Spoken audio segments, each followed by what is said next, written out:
الحمد لله رب العالمين،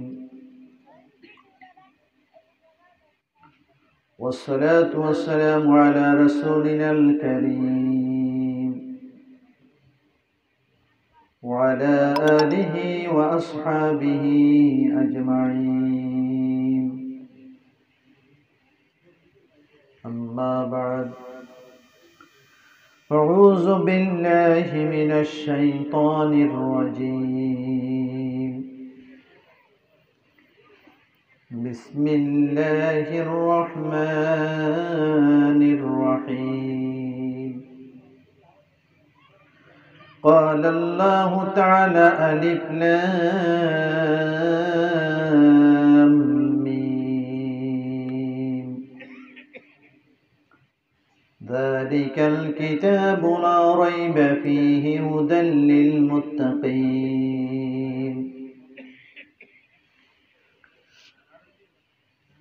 وقال تعالى: بل هو قرآن مجيد في لوح محفوظ. وقال تعالى: إنما يعمر مساجد الله من آمن بالله واليوم الآخر وأقام الصلاة وآتى الزكاة ولم يخش إلا الله فعسى أولئك أن يكونوا من المهتدين. فعسى أولئك أن يكونوا من المهتدين. صدق الله العظيم. وقال رسول الله صلى الله عليه وسلم: المسجد بيت تقي. وقال رسول الله صلى الله عليه وسلم: من بنى لله مسجدا بنى الله بيتا في الجنة، أو كما قال عليه الصلاة والسلام: إن الله وملائكته يصلون على النبي يا أيها الذين آمنوا صلوا عليه وسلموا تسليما. সবাই মোহাম্মদ দুরূদ ইব্রাহিম পড়েন। اللهم صل على محمد وعلى آل محمد كما صليت على إبراهيم وعلى آل إبراهيم إنك حميد مجيد. اللهم بارك على محمد وعلى آل محمد كما باركت على إبراهيم وعلى آل إبراهيم إنك حميد مجيد. بلغ العلا بكماله كشف الدجى بجماله حسنت جميع خصاله صلوا عليه وآله. اللهم صل وسلم وبارك عليه.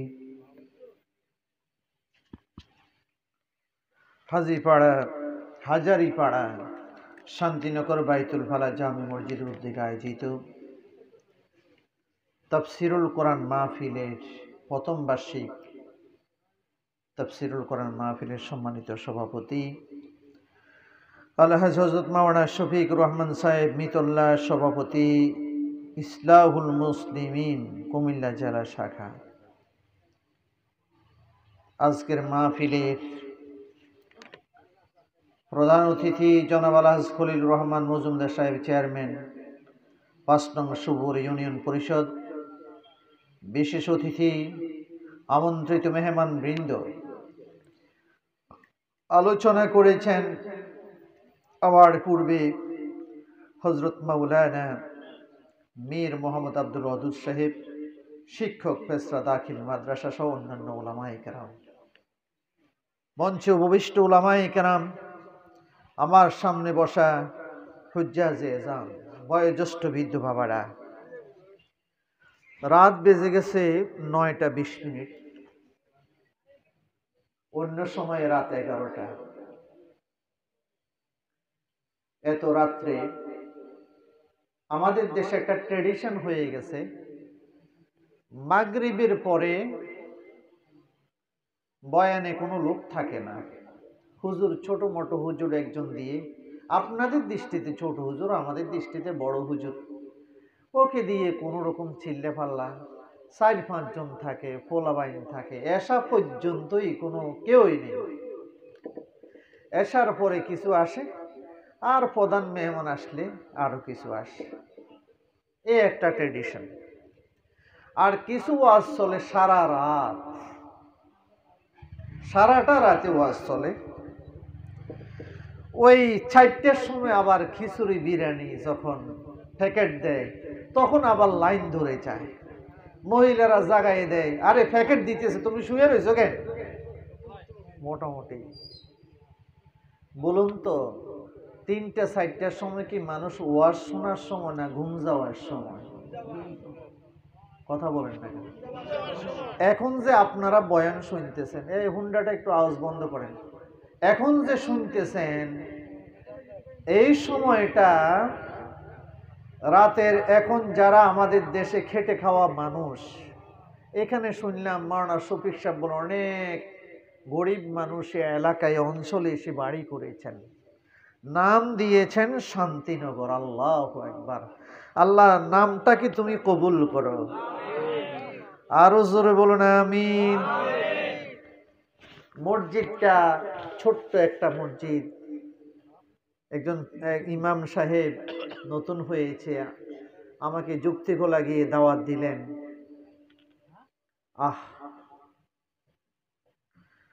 তবে এলাকাতে ঢুকার মধ্যে আমার কাছে ভালো লেগেছে, নীরব নিস্তব্ধ এলাকা, যেটা মনে হয় খাগড়াছড়ি বান্দরবন গেলে দ্বীপ যেটা দেখা যায়, দ্বীপের মতোই মনে হচ্ছে।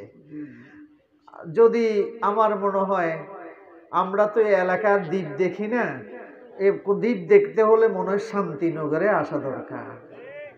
তবে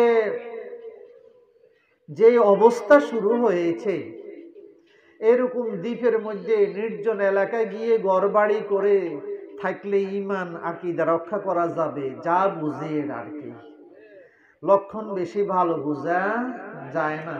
আপনি গান না শুনলেও প্রতিবেশী মোটামুটি সারাদিন টেলিভিশন লাগাইয়া রাখে, ঠিক না? তো হাদিস শরীফ যারা, এমন একটা সময় আসবে, হযরতে আব্দুল্লাহ ইবনে উমর, হাজ্জাজ ইবনে ইউসুফ যখন আব্দুল্লাহ ইবনে জুবাইরকে হত্যা করতে রওনা হয়েছে আল্লাহর ঘরে, দুইজন ব্যক্তি এসে বলল, এ আব্দুল্লাহ, আনতা ইবনে উমর, আনতা ইবনে উমর, তুমি উমরের ছেলে, সাহিবুর রাসূল, তুমি আল্লাহ রাসূলের সাহাবী, এখানে বসে আছো কেন? ওই যে হাজ্জাজ ইবনে ইউসুফ আর আব্দুল্লাহ ইবনে জুবাইর যুদ্ধ করতেছে, ওখানে যাবে না? কয় না, আমি যাব না। মানুষ জিহাদ করে, আপনি 1 বছর উমরা করেন, আরেক বছর হজ করেন, আমরা তখন মুসলমানে যুদ্ধ করবে, আমি আব্দুল্লাহ ইবনে উমর সেখানে যাব? আমরা তো নবীর সাথে যুদ্ধ করেছি কাফেরের বিরুদ্ধে, আর তোমরা এখন মুসলমানে লাগাইছো যুদ্ধ, আমি সেখানে যাব না। আজ থেকে 1400 বছর আগে আব্দুল্লাহ 1 বছর হজ করেছেন, আরেক বছর উমরা করেছেন, যখন মুসলমানে মারামারি করে, উনি সেই যুদ্ধে অংশগ্রহণ করেন নাই। এমন একটা সময় এসে গেছে, ঈমান রক্ষা করা অনেক কঠিন, অনেক কঠিন। মিথ্যা কথা যে কবিরে গুণ, এটাকে কবিরে গুণেই মনে করে না।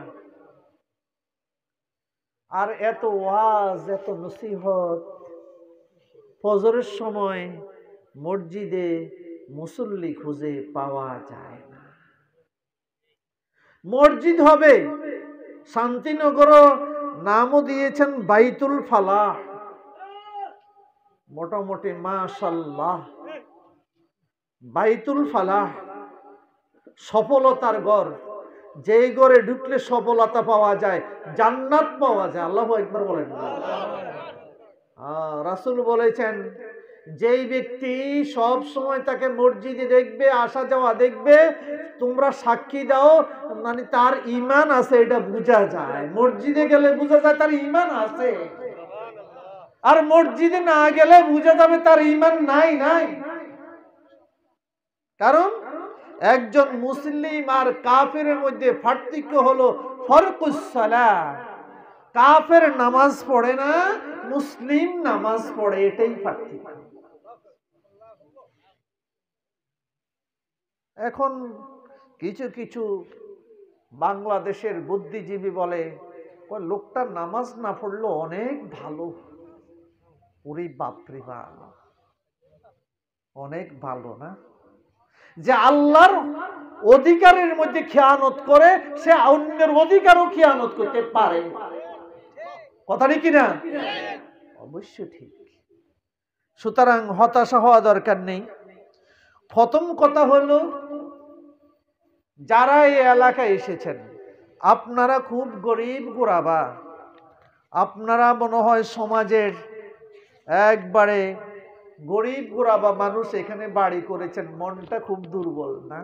আর ইসলাম তো গরিবের মধ্যে আছে, ইসলাম গরিবের মধ্যে আছে। ধনী হলে আর ইসলাম থাকে না, উনার বাড়ির টেনশন, গাড়ির টেনশন, বিবির টেনশনে মসজিদে ঢুকারও সময় থাকে না।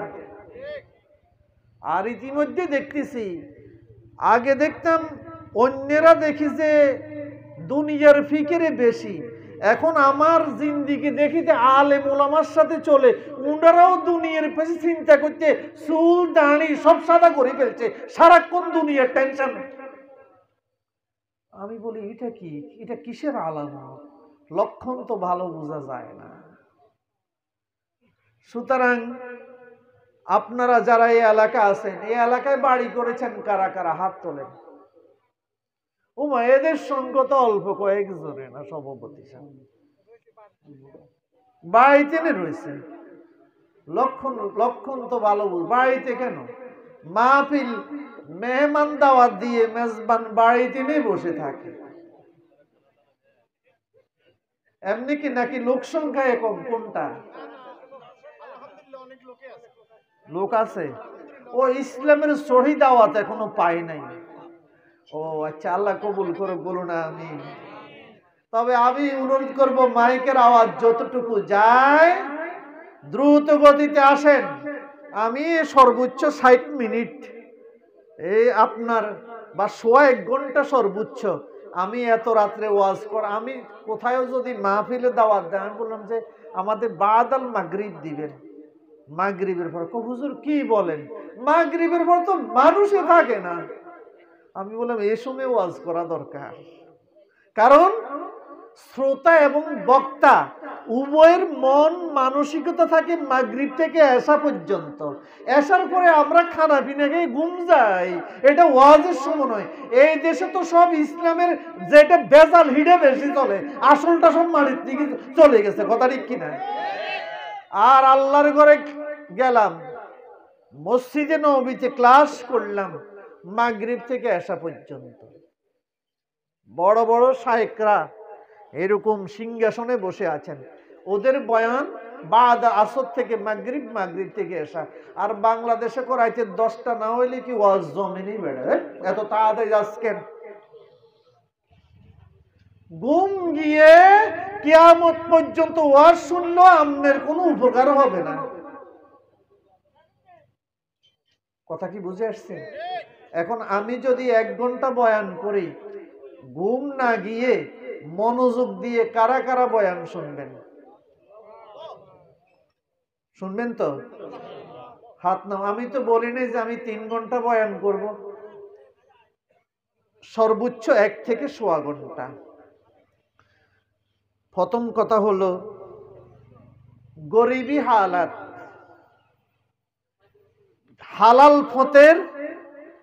হালাল ফতের 1 পয়সা হালাল পথের 1 টাকার বরকত আর হারামখোরের 1 কোটি টাকার বরকত সমান হবে না। বলে হুজুর হিগেতে বাড়ি টাড়ি আমাদের লগের হেদিন 3 তলা বিল্ডিং দিয়ে এয়ার কন্ডিশনে থাকে হুজুর, এয়ার কন্ডিশন এসি রুমে থাকবে, মনে তুমি যে এরকম খাইয়া নাক ডাকি ঘুম যাও, ওর ঘুম নেই, ও চেহারার মধ্যে সারাক্ষণ টেনশন দেখবে, কারণ কার পকেট খাইবো এই টেনশনে আছে। কথা বুঝছেন তো? দেন না রেল লাইনের মধ্যে দিনের বেলায় ওই যে আপনাদের পরিষ্কার করে, টয়লেট পরিষ্কার করে, কি নাম দিছেন? মেথর। হ্যাঁ, সুইপার, ইংরেজিতে সুইপার, যাক মেথর। লাকসাম থেকে আসি, টয়লেট পরিষ্কার করি, বা এরকম বালতি একটা লই, কেরোসিনের বোতল একটা লই হাতে, ঠিক না? আপনি দেখলে একবারে মেথর যাচ্ছে, দুর্গন্ধ করে। ও কি করে? আপনার টয়লেট পরিষ্কার করে, টয়লেট পরিষ্কার করে 500 টাকা দিলেন, এটা নিয়ে জংশনে গিয়ে 100 টাকা দিয়ে 1 কেজি চাউল, পাঙ্গাস মাছ, গরিবের ইলিশ মাছ কিনছে, চাউল ডাল কিনে ওই ইয়াতে রেল লাইনে চুলের মধ্যে জ্বালাইছে, ফ্যাটের গিদে অস্থির সন্তানেরা বিবি এটা দেওয়ার পরে খাইছে। ওই মেথরে হালাল পথের ইনকাম, আর যেটা ফাজারুল এই, বুঝেন তো? আপনি দেখলে একবারে সাপ কেমন আছেন স্যার, আপনার গায়ের থেকে সেন্টের গন্ধ বাইর হয়, যেটা গরিবের রক্ত চুষি হারামখোর গাইড করে আছে, হাতের স্যালিউট দিলেন, আর মেথড দেখি নাকে আপনি মারলেন, নাকের মধ্যে আপনি রুমাল দিলেন। ওই যদি ওর বৈধ ইনকাম না হয়, ওর থেকে এই মেথরের দাম আল্লাহর দরবারে কোটি কোটি গুণে বেশি। কথা কি বুঝছেন?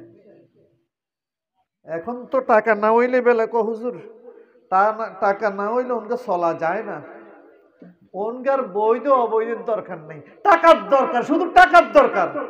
কত টাকা লাগবে আপনার? কত টাকা? হযরতে আবু হুরায়রা রাদিয়াল্লাহু তাআলা আনহু আল্লাহর নবীর ক্লাসে গিয়ে বসেন। কত গরিবী হালাত ছিলেন, ফার্স্ট ক্লাস ফার্স্ট হয়েছেন। আল্লাহর নবীর হাদিস যিনি সবচেয়ে বেশি মুখস্থ করেছেন, হযরতে আবু হুরায়রা। আল্লাহু আকবার বলেন। অন্যদিকে মনোনিবেশ দিতেই পারবেন না। যদি ভালো না লাগে, ঘুম আসে, উঠে আপনি বাড়িতে গিয়ে ঘুম যান, অনেক অনেক ভালো। আমি মন থেকে বদদোয়া দেব না, রিয়েলি ঘুম আসলে আপনি বাড়িতে চলে যান, যাই ঘুম যান। আশেপাশে প্যান্ডেলের বাইরে থেকে যেন কথা না আসে। রিয়েলি যাদের অশান্তি লাগে, হুজুর আমার, আপনি বাড়িতে গিয়ে ঘুম যান, ফজরের নামাজ ঠিক মতে পড়েন, এটা অনেক বেশি ভালো হবে। আর এখানে যদি বয়ান শুনতে হয়, 16 আনা মন নিয়ে 1 থেকে 1.25 ঘন্টা শুনবেন। ঘুম আসতেছে? আমি তো অনেকের একবারে ঘুম আসিয়েই গেছে দেখি। আর আমাদের একটা বদ অভ্যাস, অন্য টেলিভিশন অনেক বুড়া মিয়া চায়, এমনি চায় খায় গোড়াই, জুমার দিন মসজিদে গেলে জোর আর উগ্র গার মধ্যে উড়ে যায়, ইচ্ছে কি তো জোরে, এটা কি চায়, কোন জায়গায় বসছে বুঝে না দে, এটাও বোঝে না, সমস্যা এখানে। কথা কি বুঝে আসছে?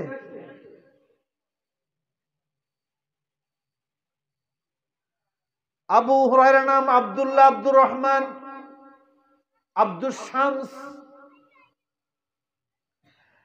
নাম আব্দুর রহমান। এত গরিবী হালাত, পেটের মধ্যে ক্ষুধার যন্ত্রণায় পাথর বেঁধেছেন। বুখারী শরীফের হাদিস। শান্তিনগরে কি গরিব দেখেছেন? এত গরিবী হালাত, ও শান্তিনগরের মা বোনেরা ভালো করে শোনো, আবু হুরায়রা পেটের মধ্যে পাথর বেঁধে আল্লাহর নবীর ক্লাসে গিয়ে হাজির হয়। যেখানে আল্লাহর নবী যায় আবু হুরায়রা সেখানে হাজির হয়ে যায়। যে যেটা সাধনা করে চেষ্টা করে আল্লাহ তাকে সেটাই দেয়। আল্লাহু আকবার বলেন। যে খবরদার দিনকে বাদ দিয়া পরকালকে বাদ দিয়া দুনিয়া নিয়ে চিন্তা করিও না। আমি নিজেই মনে থাকবে না বলে ফেলি, আল্লামা শামসুদ্দিন জাহাবি কিতাবুল কাবায়ের লিখেছে, এক ব্যক্তির মৃত্যুর সময় হয়ে গেল, সবাই তার কাছে গিয়ে বলল, লা ইলাহা ইল্লাল্লাহ কালেমা পড়ো। সে কি বলতেছে শোনেন, 10, 20, 30, 40, 50 সবাইকে কি ব্যাপার? ওরে বলল ভাই কালেমা পড়ো। 10, 20, 30, 40, 50 সবাইকে বুঝছি। এ অবস্থায় গুনতে গুনতে তার রূহ কবজ হয়ে গেল। কথা কি বুঝে আসে?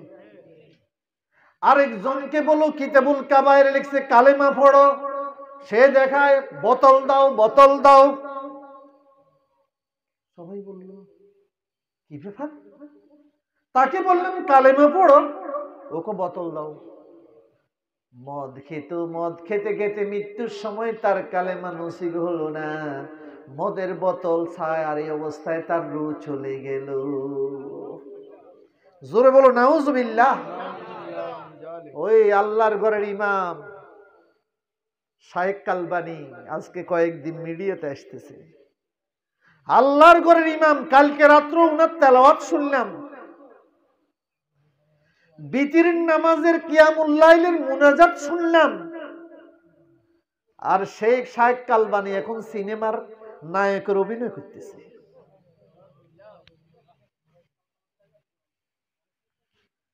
খবরদার, সকাল বেলায় মুমিন থাকবে, বিকেল বেলায় কাফের হয়ে যাবে।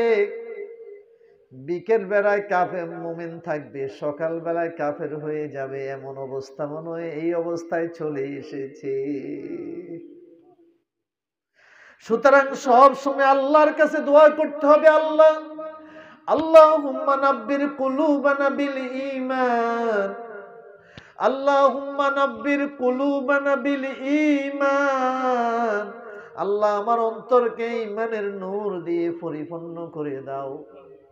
আর যেই দিন আমি মরে যাব, খাতিমা ইন্নামাল আমালু বিল খাওয়াতিম, শেষ ভালো যার সব ভালো তার। আল্লাহ আমার শেষ অবস্থাটা ঈমানের সহিত কবুল করিও। জোরে বলুন আমিন। আপনারা এলোমেলো হচ্ছেন মনে হয় যেন। আমি বলছি না, কারো ভালো না লাগলে উঠে যান গা, মজলিসে ইয়া করা যাবে না। আর বয়ান শুনলে মনোযোগ দিয়ে শুনতে হবে। আমাদের দেশের সমস্যা এটাই, ওই যে এত ওয়াজ শুনে মসজিদে মুসল্লি কমে যাচ্ছে না, বাড়তেছে ফজরের সময়। খুব কথাটা আস্তে বলেন কেন, জোরে বলেন। এই দেশে এক সময় এই দেশে এত আলেম ওলামা ছিল না, পীর মাশায়েখ ছিল না, মুফতি মুহাদ্দিস ছিল না, কিন্তু মসজিদে মুসল্লি ছিল। ওই যে যারা মুরব্বী বয়স 80 বছরের যারা, ওরা ধোঁকাবাজি বুঝতো না, ওরা মানুষকে ধোঁকা দিত না। কথা কিনা? আপনার দাদি আমার দাদারা জিন্দিগি যাপন করেছেন, ওরা ধোঁকাবাজি বুঝতেন না। ওই গরিবের সময় বাতের মার খেয়েছেন, কিন্তু এরপরও মানুষকে ধোঁকা দেন নাই। সোনাকান্দার মরম পীর সাহেব আব্দুর রহমান হুজুরের সময় নাকি ওই সোনাকান্দা থেকে দূরে সাইকেল রিক্সা কিছু যায় না, একটা লোক মারা গেছে। 3 দিন পর্যন্ত পড়েছিল, জানাজা দেওয়ার মতো কোনো লোক পাওয়া যায়নি। ওরা আসলো পীর সাহেব হুজুরের কাছে, হুজুর এলাকায় দুর্গন্ধ ছুটেছে। কি হয়েছে? এটা লাশ তো দাফন, কোনো আলেম নাই, এমন ওকে ছোট্ট হুজুরও নাই যাকে দিয়ে দাফন করব। ফিরসা হুজুরে লোক পাঠাইয়া ওই মৈয়তকে দাফন করেছে।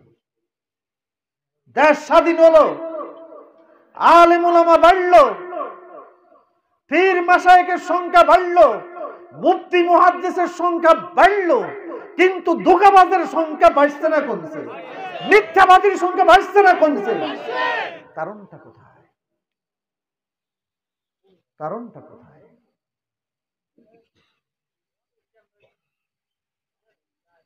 এই জন্য ইমাম বুখারী রহমতুল্লাহ আলাইহি বুখারী শরীফের সর্বপ্রথম হাদিস নিয়েছেন, ইন্নামাল আমালু বিন্নিয়াত, সকল কিছু নির্ভর করবে তোমার ইখলাসের উপরে, নিয়তের উপর। আল্লাহু আকবার বলেন। সুতরাং এই মসজিদ যারা করেছেন, এলাকায় যারা এসেছেন, এই মসজিদ আপনি দেখবেন না 10-15 বছর পরে এটা বিল্ডিং হয়ে যাবে, এটা টাইলস হবে, কিন্তু মুসল্লি খুঁজে পাওয়া যাবে কিনা সেটাই বড় কথা। ফজরের সময় মুসল্লি কতজন সেটাই বড় কথা। আমি তাজ্জুব হয়ে যাই, আমি অনেক সময় চিন্তা করি, আমার পাশের একটা রহমান টাওয়ারের পাশে বিসমিল্লাহ হাউস, দেলোয়ার ভাই 32 বছর সৌদিতে থাকেন, বাংলা শিক্ষিত মানুষ, আমার সাথে আজকেও মাহফিলের আসার কথা। ওনার একটা মৈয়ত মারা গেছে, আমার সাথে এমনি চলে, কোটিপতি, কমাদুসুর আপনার সাথে যাই বয়ান শুনবো। 32 বছর সৌদিতে ছিল লোকটা, 15 দিনের জন্য বাংলাদেশে আসতেন। এই লোক 15 দিনে একদিনও তার জমাত কাজা নাই, এবং ফজরের সময়ও জমাত কাজা নাই। সে আসছে, গাড়ি থেকে নেমে বললো যে আগে নামাজ পড়তে হবে জমাতে। ওই দিন উমরা থেকে এসেই আমি বললাম কখন আসছেন? কয় গাড়ি থেকে নেমে আগে আসরের জমাতটা পড়লাম, এরপরে বাসায় যাব। আমি বললাম ভাই, অনেকের সাথে দেখা, কিন্তু আমনের তো যতবারই দেখলাম 15 দিন, একদিনও আমনের ফজরের জমাতে কাজা নাই। কয় আল্লাহ দিলে 32 বছর পর্যন্ত আমি ইচ্ছাকৃত জমাত কাজা করেছি, এটা আমার জীবনে নাই। বাংলা শিক্ষিত। আমি বললাম আপনি ট্রেনিং পাইছেন কই? বাংলাদেশে তো ফজরের সময় মুসল্লি খুঁজে পাওয়া, অনেক সৌদিত নাই, হেতরে মোড়ে উড়ানো যায় না, ঠিক না? সৌদিতে দাঁড়িয়ে রেখেছে, আসার সময় বাংলাদেশে ক্লিন শেপ করে আইয়ে, আবার হিন্দি স্বর্ণ লাগায়, হিন্দিও লাগায়, হিন্দি লাগায়, ব্যাকলাইস লাগায়, আর হে দেশে হিটে দিয়ে সোজা করে দিত। বুঝলাম না। বলল যে মুহাদ্দিস সাহেব, ওই দেশের শায়েখরা আলেমরা আমাদেরকে ইসলাম বুঝাইছে, নামাজের ওয়াক্ত হলে বসা যাবে না, জমাতে নামাজ পড়তেই হবে, এটা আমাদেরকে বুঝাইছে, এটা আমরা বুঝছি। আপনারা আমাদেরকে বুঝাতে ব্যর্থ হয়েছেন। আল্লাহু আকবার বলেন। আপনারা বুঝছেন ফাঁকে ফাঁকে বেহেশতে চলে যান যায়, ফাঁকে ফাঁকে নামাজ না পড়লেও চলে, এটা বাংলাদেশের ইসলামে বোঝা যায় কিছু। উনি বললেন, আমি যে এলাকায় থাকি একটা মসজিদ, যিনি ওই এলাকার বিচারক, উনি এখানে জুমা পড়ান। সৌদি আরবের যিনি বড় মসজিদের খতিব, উনি ওই এলাকার জাস্টিস, কাজী, ম্যাজিস্ট্রেট, বিচারক, উনি আবার জুমার মসজিদের খতিব। আর বাংলাদেশে কোন হুজুর ম্যাজিস্ট্রেট হইয়া কোন মসজিদের খতিব দেয়ার না? দুই একটা আছে তো, পুরা বাংলাদেশে একজন খুঁজে দেখান, আছে? আরো শুনেন, সৌদিতে আমি পুলিশের পিছনে নামাজ পড়েছি, বাংলাদেশে পড়ছেন তো 2-1 দিন। কথা বুঝুন, আপনারা কথা না বললে তো ওই ফুট করার আমার মহব্বতের মানুষরা আইছে ফুট করার থেকে। 2006 জিদ্দা বিমানবন্দরে মাগরিবের নামাজ পড়লাম। বললাম যে আইনে সালাহ, নামাজ পড়বো, কথা কই এদিকে যাও। যাইয়া দেখি যে জিদ্দা বিমানবন্দরের ভিতরে এক পুলিশ অস্ত্র শস্ত্র গায়ের মধ্যে ইমামতি করতেছে, মাগরিবের নামাজের ইমামতি। আল্লাহু আকবার বলেন না। আমি তো হাক্কা বাক্কা খেয়ে গেলাম, কিরে পুলিশ, ওর পিছনে খালি আব্দুল্লাহ তো বাংলাদেশে, বুঝেন না, পুলিশের পিছনে নামাজ পড়লে হবে, এটা টেনশন ধরছে আর কি। বাংলাদেশে তো জীবনেও পড়ি নেই। বিশ্বাস করেন, যেই মাত্র সূরা ফাতিহা পড়া শুরু করেছে, এত সুন্দর কেরাত আমার আব্দুল হালিমেরও জানা নাই। তাই কি ওর পিছনে একটা করে মাগরিবের নামাজ আদায় করেছি। ওই দেশের পুলিশ ইমামতি করতে পারে, জুমার ইমামতি করতে পারে, তো ওই দেশে শান্তি আসবো না, আমাদের দেশে শান্তি আসবো। কথা বুঝেন তো? না বুঝেন না মনে হয়। ঘুম আসে তো, ওই যে ঘুম আসলে বলছি না বাইরে যে ঘুম যেতেন। তাহলে হুজুর পুলিশের কথা বললেন, বিচারকের কথা বললেন, এ বাসের ড্রাইভারের ইমামতি করছে, এটা দেখছেন নি? এটাও দেখছি। 2017 সালে রমজানে কারিমে গেছিলাম, উমরা করতাম। মক্কাতুল মুকাররমা থেকে মদিনা মুনওয়ারা রওনা হলাম। মদিনা মুনওয়ারা রওনা হয়েছি, তো আমাদের সাথে যারা আছে, বাংলাদেশের মানুষ তো সারাক্ষণ গীবতে মশগুল বেশি, কথা না থাকলেও মুখে দিয়ে চলে মেশিন, কথা বুঝেন না? আর হাদিসে আসছে মান সাকাতা নাজা, যে চুপ রইল সে মুক্তি পেয়ে গেল। আল্লাহু আকবার বলেন না। চা দোকানে বসলে তো মোটামুটি চলে, মোটামুটি টাইমতেছে, আর ফতুয়া কারে কয়। তো আমি আমার গাজীমুড়া মসজিদে বলতেছি যে আপনারা যদি সস্তা ফতুয়া পেতে হয়, গাজীপুর মাদ্রাসা যাওয়া দরকার নাই, ওই চা দোকানে পাবেন, হিয়ানো বড় বড় মুফতি আছে, বিড়িটা মুফতি। আপনারা রাগ করেন নি? কথা সত্য কি সত্য না? আপনাকে আল্লাহ জিব্বা দিছে, কতক্ষণ জিব্বা চালাইতে পারবেন এটাও নির্দিষ্ট আছে, আছে কি নাই? ওই যে হাজী সাহেব তুলে তুলে বিয়ে করছে, উনার শ্বশুরে ঈদগাহ ময়দান ওয়াকফ করে দিতে বহু বলছি, আচ্ছা দিন দিন, হঠাৎ করে স্ট্রোক করে মুখ দিয়ে বন্ধ হয়েছে। আমি যাই দেখতে যাইছি, মেশিন চলে না, শেষ। এমনি তাকাই থাকতো, মুখ বন্ধ। কতদিন আপনি পারবেন? ওই নিউরোলজি হাসপাতালে যান, শেরে বাংলা নগর, ঢাকা। 8-6 মাস, 1 বছর, 3 বছর, 10 বছর, 12 বছর, 60 বছর থেকে 6 মাসের শিশু থেকে কত চাইবেন, সবগুলো এমনি পড়ে রয়েছে, মেশিনে কাজ করে না, শুধু তাকাই রয়েছে। সব ব্রেন স্ট্রোক, সব ব্রেন স্ট্রোক রোগী। বলে আপনি কেমনে জানেন? আমি গিয়েছিলাম, আমি পরীক্ষিত হয়েছি। 2019 সালের 27শে ফেব্রুয়ারি আমার আম্মা ইন্তেকাল করেছেন, সুস্থ। সোমবার সকালবেলা আব্বা আম্মা মিলে খিচুড়ি পাক করেছেন, খেয়েছেন। লাকসাম আমার বাসায় যাবেন, কবুতরের গোশত পাক করতে গিয়েছেন। হঠাৎ করে বলল আমার খারাপ লাগতেছে। এসেই উনি বমি করলেন, স্ট্রোক করে ফেলেছেন। মোবাইলে বললেন বাবা আমি মনে বাঁচবো না। আমি বললাম আপনাকে কুমিল্লা পাঠাচ্ছি, আমি লাকসাম থেকে যাচ্ছি। এটাই মায়ের সাথে শেষ কথা।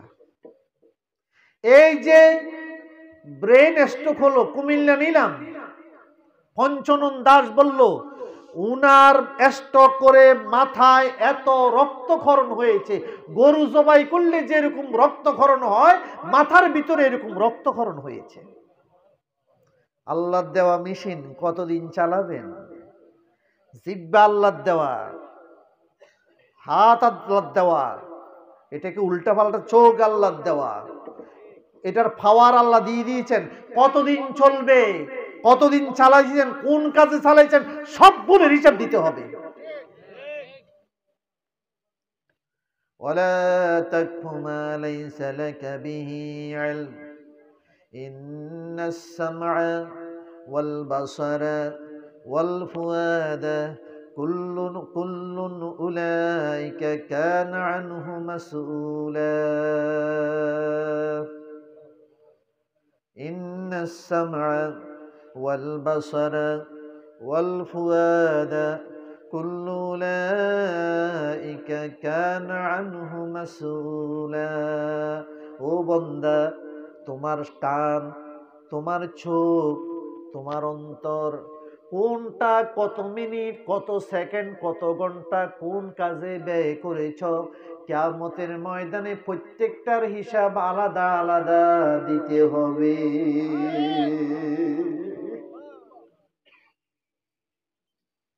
ইন্নাস সামআ ওয়াল বাসারা ওয়াল ফুআদা কুল্লুন উলাইকা কানা আনহু মাসউলা তোমার শ্রবণ শক্তি তোমার দৃষ্টি শক্তি তোমার অন্তর শক্তি আমি আল্লাহ দিয়েছি প্রত্যেকটাকে আলাদা আলাদা প্রশ্ন করা হবে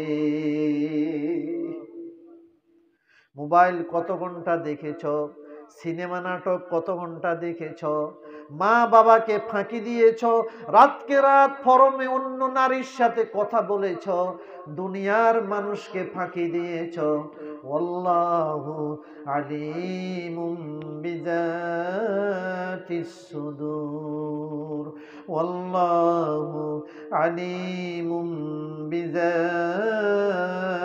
সুদূর ও বান্দা তোমার অন্তরের মনি কোঠায় কি জল্পনা করো কল্পনা করো আমি আল্লাহ সেটাও জানি আল্লাহু আকবার বলো তো মাকে মা আর কথা বলতে পারলেন না অক্সিজেন দিয়ে রাতের 1টার সময় শেরেবাংলা নগর ঢাকাতে নিউরোলজি সায়েন্স সারা বাংলাদেশের ব্রেইন স্ট্রোকের সবচেয়ে বড় হাসপাতাল ওখানে নিলাম ও ডাক্তার ঢুকে আম্মার পায়ের মধ্যে ছোট্ট হাতুড়ের মতো কি দিয়ে জানি বাড়ি মারলেন চাবি দিয়ে খোঁচা দিলেন মাথা নাড়তেছে তখন বুঝতে পেরেছি আল্লাহ আমার মায়ের লক্ষণ তো ভালো না 60 ঘন্টা ছিলেন ওখানে 60 ঘন্টা যায় দেখলাম একটা ছোট্ট মসজিদ আছে মসজিদের ভিতরে শুধু কান্নার কান্না শোনা যায় আল্লাহ আমার মা কেউ আমার সন্তান আমার আব্বু আমার মেয়ে আল্লাহ সুস্থ করে দাও সবগুলো ব্রেন স্ট্রোক রোগী এমনি পড়ে আছে হাজার হাজার রোগী ও বান্দা তোমার কোন চিন্তা তুমি কি করো হাজরিন কোন কথা থেকে কোন দিকে গেলাম হ্যাঁ ও তো মক্কা শরীফ থেকে মাশাআল্লাহ মদিনা শরীফ রওনা হয়েছি এই দেশের দুর্ভাগ্য 100 জন হাজী সাহেব আল্লাহর ঘরে যাওয়ার পরে আমার 2006 অভিজ্ঞতা হলো বললাম যে আপনি কোরআন শরীফ পড়েন আপনি পড়েন হুজুর কোরআন শরীফ পারি না 100 জনে 95 জন বাঙালি হাজী আল্লাহর কোরআন পড়তে পারে না এমনি সব পারে খাঁটি মুসলমান বেজাল নাই আর ইন্দোনেশিয়া তিউনিসিয়া ওখানে 9-10 পড়ে মহিলাদের আল্লাহর ঘরে কোরআন তেলাওয়াতের গুনগুন আওয়াজ শোনা যায় এক বসা কয়েক পারা পড়ে ফেলে বাংলাদেশি হাজিরা কোরআন শরীফ পড়তে পারেন না এই মসজিদ যারা করেছেন শান্তিনগরে এই এলাকাকে আল্লাহ কবুল করেন বলুন আমিন এই এলাকায় নুরানি মাদ্রাসা করে ফেলবেন ভবিষ্যতে আশা করি অনেকে আরো বাড়িঘর করবে ঠিক না প্রথম কাজে হলো বাচ্চা যখন কথা বলতে শিখে তখন আল্লাহ আল্লাহ শব্দ তার মুখে শিখানো আর আমাদের কোরআন আমাদের সংবিধান সেই কোরআন শরীফ শিক্ষা দেওয়া শিক্ষা করা ফরজ কথা ঠিক কিনা আল্লাহ শান্তিনগরে কোরআন দিয়ে যাতে এই এলাকায় শান্তি হয় সেই রকম এলাকা অঞ্চল হিসাবে কবুল করব না। যারা আছেন বলবেন যে হুজুর কোরআন শরীফ জানি না, শিখে নাই, কোনো সমস্যা নেই তো। কবরে গেলে বুঝবেন অসুবিধা না সুবিধা। আলিফ লাম মিম যালিকাল কিতাবু লা রাইবা ফীহি হুদাল লিল মুত্তাকিন। আলিফ লাম মিম, আলিফ লাম মিম। বাংলাতে লেখে, শুধু বাংলাতেও আলিফ লাম মিম। কি ব্যাখ্যা? হুরুফে মুকাত্তাআত, বিচ্ছিন্ন কিছু হরফ। ইয়াসিন নুন হামিম।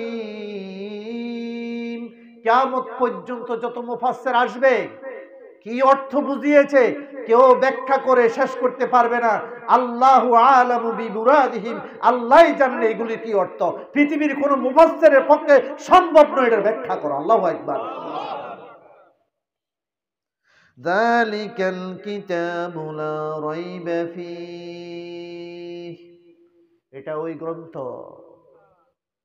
এটা এমন একটা গ্রন্থ, যালিকা ওই গ্রন্থ, ওইটা, লা রাইবা ফী যার মধ্যে কোনো সন্দেহ নেই, সন্দেহ নেই, সন্দেহ নেই। আল্লাহু আকবার বলেন। হুদাল লিল মুত্তাকিন, যারা আল্লাহকে ভয় করে এই কোরআন তাদেরকে হেদায়েত করে। আল্লাহু আকবার বলেন। এই কোরআন ছোট বয়সে আল্লাহর মেহেরবানিতে 7 বছরের 8 বছরের বাংলাদেশি ছেলেরা হাফিজে কোরআন দলে দলে হয়ে যাচ্ছে ইনশাআল্লাহ। আর সারা বিশ্বে আজকে তারা প্রথম পুরস্কার নিয়ে আসতেছে। হাফেজ আব্দুল হক সাহেব যেটার চেষ্টা করে, মেহনত করে, আল্লাহ তাকে এটা দান করেন, বলুন আমিন। এটার জন্য চেষ্টা লাগবে, সাধনা লাগবে। যারা নিজে পড়তে পারেন নাই, যারা নিজে আল্লাহর কোরআন পড়তে পারেন নাই, নিজের ছেলে, নিজের মেয়ে, নিজের নাতি ফন্তি আল্লাহর কাছে বলবেন, আল্লাহ আমি মরে যাব, তোমার কাছে দরখাস্ত করলাম আমার জেনারেশনে যত সন্তান আসবে প্রত্যেকে যাতে আল্লাহর কোরআন পড়তে পারে, বুঝতে পারে, এমন সন্তান আমাকে নসিব করিও। আর সেটার জন্য সেই পরিবেশ ঘরের মধ্যে কায়েম করে যান। নিজেও পারেন নাই, বিড়ি টানছেন, উল্টা পাল্টা চলেছেন, ছেলেটাকে এরম বাড়েন না। এখনকার অত্যাধুনিক যুগে একবারে স্বল্প করেছে, আল্লাহর কোরআন শিখার সুযোগ আছে কি নাই? নুরানি মাদ্রাসায় 100 টাকা বেতন, মাশাআল্লাহ। 3 বছর 4 বছর পরে আল্লাহর কোরআন শুদ্ধ করে ফেলতে পারে। বলে হুজুর গরিব মানুষ, টাকা পয়সা তো নাই, কোত্থেকে পড়াবো? ও গরিব না, কি ধরনের গরিব ছিলেন? হযরতে আবু হুরায়রা, হযরতে আব্দুর রহমান পেটের মধ্যে পাথর বেঁধেছেন। বুখারী শরীফে এসেছে, পেটের মধ্যে পাথর বেঁধে আল্লাহর নবীর ক্লাসে রওনা হয়ে গেলেন। যাওয়ার সময় বেয়াল মেও মেও করে ডাকে। বেয়াল ক্ষুধার যন্ত্রণায় অস্থির, নিজে খেতে পায় না, বেয়ালকে খাওয়াবে কোত্থেকে? চিন্তা করলো আল্লাহর নবীর ক্লাসে বসলে দুনিয়ার কোনো খোঁজ খবর থাকে না। আপনি কি গরিবী হালাত ও আমার ভাইয়েরা, শান্তিনগর এলাকায় যারা থাকেন, হুজুর আমরা খুব গরিব। সাহাবায়ে কেরাম কি গরিব ছিলেন শুনেন। আবু হুরায়রা রাদিয়াল্লাহু তাআলা আনহু ক্লাসে রওনা হবেন, রাসূলের ক্লাসে চলে গেলেন, প্রথম কাতারে বসে যেতেন। বেয়াল আপনার ক্লাসে বসে গেলেন, বেয়াল জামার আস্তিনের ভিতরে ঢুকানো, হঠাৎ করে বিড়াল মেও মেও করে ডাকা শুরু করলো। আল্লাহর নবী, আপনি আর আমার মতো উস্তাদ ছিলেন না, বেত দিয়ে বাচ্চাকে দাগ লাগাবেন, এরকম উস্তাদ আল্লাহর নবী কোনোদিন ছিলেন না। আল্লাহু আকবার বলেন। এখন তো উস্তাদে বেত দিয়ে দাগ লাগাইয়ে ফেলে। আল্লাহর নবী, বাচ্চাদেরকে মারা সম্পূর্ণ নিষিদ্ধ, ছোট বাচ্চাদেরকে থাপ্পড় দেওয়া যাবে না, জোরে আঘাত করা যাবে না, জোরে ধমক দেওয়া যাবে না। আল্লাহর নবী খুতবা দিচ্ছেন, হযরত হাসান হুসাইন আসতেছে, আল্লাহর নবী খুতবা বন্ধ করে দিলেন। আল্লাহু আকবার বলেন। বললেন আমার নাতিদেরকে জাগা করে দাও। আল্লাহর নবী খুতবা দিচ্ছেন, হাসান হুসাইন নবীর পাশে বসে দুস্তামি করতেছে।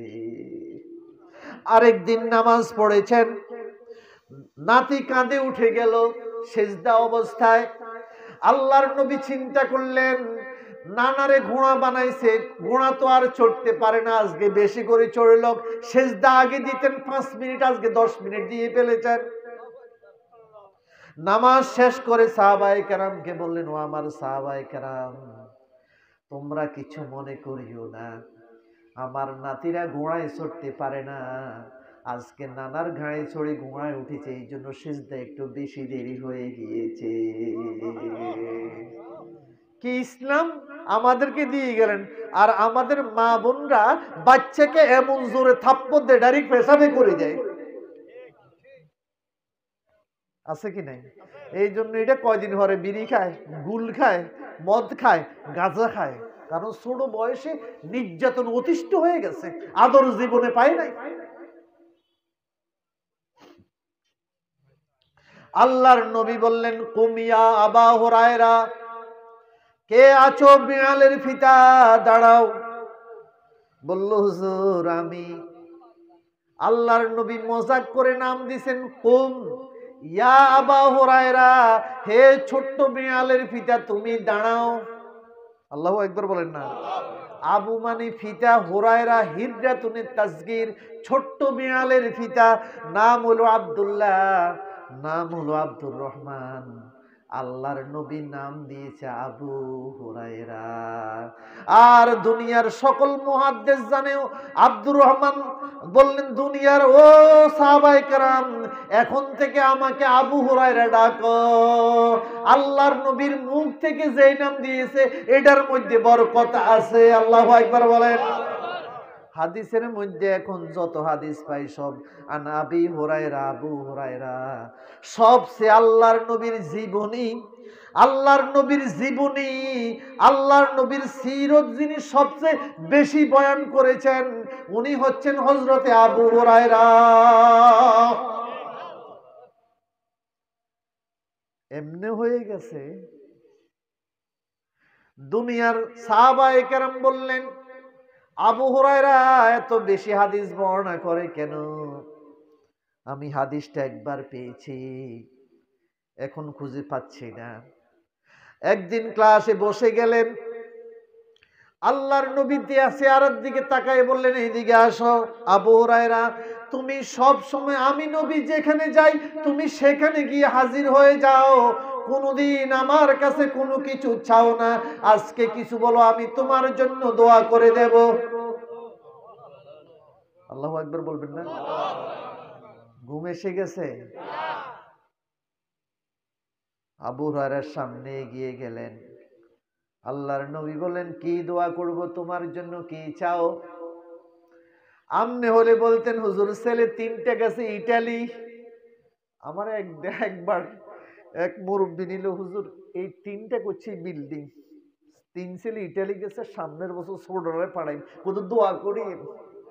আমি কাহারে, ইটালি যেতে দোয়া চায়, বিল্ডিং এ দোয়া চায়, জায়গা জমিন কিন্তু দোয়া চায়, এই কথা দোয়া করে না হুজুর। আমার ছেলেটা খোয়ালেয়া করে না, আমার জেনারেশনে ভালো কিচ্ছু নেই, হুজুর দোয়া করুন যাতে আমার বংশে একটা ভালো আলেম হয়, সেই দোয়া নাই। আসছে তাবিজের জন্য, হুজুর তাবিজ দেন। কয় কি কয় স্বামী স্ত্রীর মধ্যে গন্ডগোল। জীবনে একটা তাবিজের জন্য আসলো না হুজুর, আমি সুদ খাই ঘুষ খাই, একটা তাবিজ দেন যখন সুদ ঘুষ বন্ধ হয়ে যায়। এটার লাই জীবনেও তাবিজে লাগিল। কথা ঠিক নেই? সমস্যা কোথায়? সমস্যা অনেক জায়গায়। সারাদিন মিথ্যা কথা বলে ধোঁকাবাজি করে, তাবিজের লাই যায় হুজুর বান মারছে। আরে তুই যে মিথ্যা কথা বলস, মদ খাস, তাবিজ নেই এটা না বলবি হুজুর এমন একটা তাবিজ দেন নেশা বন্ধ হইয়া যাক। কথা ঠিক নেই? মাস্তের কথা বলেন কেন? তো এটার লাই যায় না কেন? ও ফাঁকে ফাঁকে। হ্যাঁ, হযরতে আবু হুরায়রা আল্লাহর নবীর কাছে কি চায় শোনেন। ইয়া রাসূলুল্লাহ, দুনিয়ার কোনো কিছুই আমি চাই না, আমি দুনিয়ার কোনো কিছু চাই না, একটা জিনিস চাই, আপনি নবীর মুখ থেকে যা কিছু বের হয় আমি আবু হুরায়রা বারবার মুখস্থ করে রাখার চেষ্টা করি, ভালো করে আয়ত্ত করতে পারি না, একটু দোয়া করেন আপনি নবীর ক্লাস গিয়ে যা শুনি আমি আবু হুরায়রা যাতে মুখস্থ করে রাখতে পারি। কতদিন দোয়া করেছেন আল্লাহ। ইমাম সাহেব তো আলহামদু সূরা পড়ায়, সূরা মস্ক করায়, আল্লাহ আমাকে সরি শুদ্ধ করে সূরা ফাতিহা যাতে পড়তে পারি, নামাজ কান শুদ্ধ হয়, আল্লাহ এরকম কিছু যাতে বুড়ো বয়সে শিখতে পারে, আমারে কুদ্দুর জেহান বাড়াইয়া দাও, জ্ঞান বাড়াইয়া দাও। আল্লাহু আকবার বলেন। আল্লাহর নবী বললেন, আবু হুরায়রা গায়ের রুমাল খানি সামনে নিয়ে আসো। আবু হুরায়রা রুমাল নিয়ে আসলেন। আল্লাহর নবী কি জানি পড়ে ফুঁক দিলেন, বললে বুকের সাথে মিশিয়ে ফেল। আবু হুরায়রা বুকের সাথে মিশিয়ে ফেললেন। আর সব সময় আল্লাহর নবীর ক্লাসে যাচ্ছেন। ও দুনিয়ার মানুষ, আল্লাহর নবী দোয়া করার পরে আমার জেহেন খুলে গেল, আমি আর হাদিস বলতেছি না, এখন থেকে হাদিস আরো বেশি করে মুখস্থ করতেছি।